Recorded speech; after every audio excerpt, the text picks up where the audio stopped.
Yeah, I think we're bitterly disappointed, obviously, with the result first and foremost, but definitely the performance in the first 65 minutes was nowhere near our level. It's not who we are as a team. 4-0, obviously, at that point. I guess a positive we can take is that it didn't get worse. The guys battled, the guys that came on, the young guys, Leo as well, who came on and they kept the team going and they fought back. You have to give credit to them for that.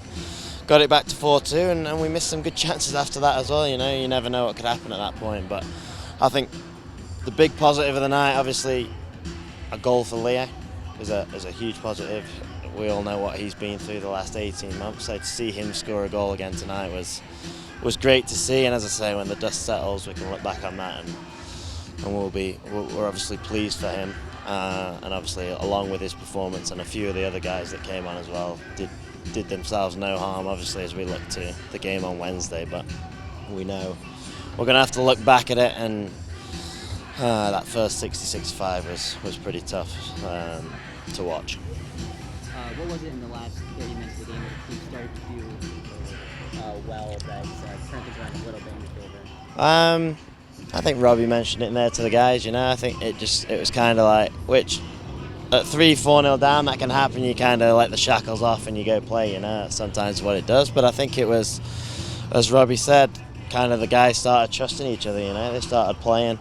Finding each other, A to B passes, simple passes, running forward, playing forward, all the things that obviously the coaching staff asked of the players. These guys were doing it, in that last 25 minutes, and you could see that Colorado was struggling with it a little bit. I think in the first 65, we probably just weren't doing the things that we usually do so well. I think you have to hope that it's a one-off, and obviously knowing the group in there, I'm sure it will be. They're all great pros. They all want to do well. They all want to win. It wasn't an effort thing. It was just one of those days where it didn't happen for us, So there's definitely stuff to dissect, but of course we have to move on quickly because we've still got 2 more games to come this week, starting with Wednesday in Birmingham, which it doesn't get any easier. Birmingham, home to Pittsburgh, 2 tough games, so can't be too down. We have to dust ourselves off and look towards those games, and now we have to win those games. You already mentioned Leo.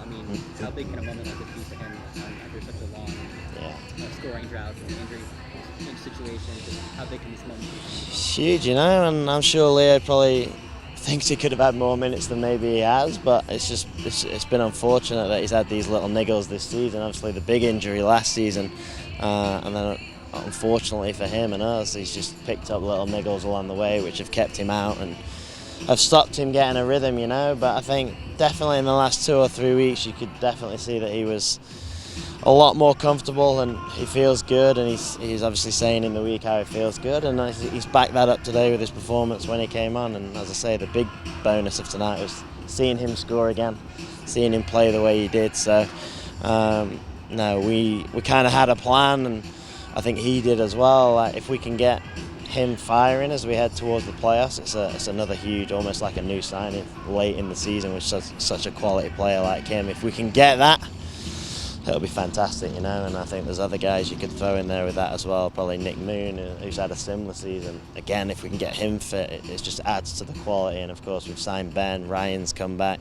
All of a sudden, we feel like we've got a really strong squad. It's just now, can we avoid games like this as we head into this last 8 games, and of course the playoffs. So again, it was a disappointing night, but you're glad it's come now maybe, and you can kind of rectify it as we head into this final period. So long way to go, a lot of work to do, obviously including ourselves in that, the staff. We've got a lot of work to do as well, so it's a collective effort, players, staff, everybody. We'll look at it, but we'll move on quickly, and we're not a bad team overnight. One result doesn't change that, but we'll be positive.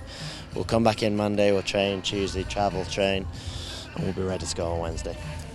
What were your first impressions seeing Ben out there for the first time? Very good. I think kind of showed what we knew he had, and watching him and trying to get him to sign and come here. Really good footballer. You could see he can he can turn, he can take the ball in tight spaces, he's comfortable on the ball. And yeah, he came on, he was very bright, probably playing in a and not really his position. He kind of played off the right a little bit, but it gave him a freedom to get on the ball, and it was definitely a good cameo for him. His first 20-25 minutes were a very positive one. I think he made a good impact. Unlucky not to score early on, of course, as well. The keeper made a good save, and we had good chances tonight, you know. As poor as we probably were, we had good chances. Even first half, we had a couple of half chances. Second half, we had some really good chances. So there's still positives in there, but obviously more negatives than we would like. But as I say, we've been in football a long time. We know you have these nights. It's kind of how you bounce back from them. And more often than not, in my time here, after a bad result, we've usually bounced back. So we have to do that again. Thank you. Thank you.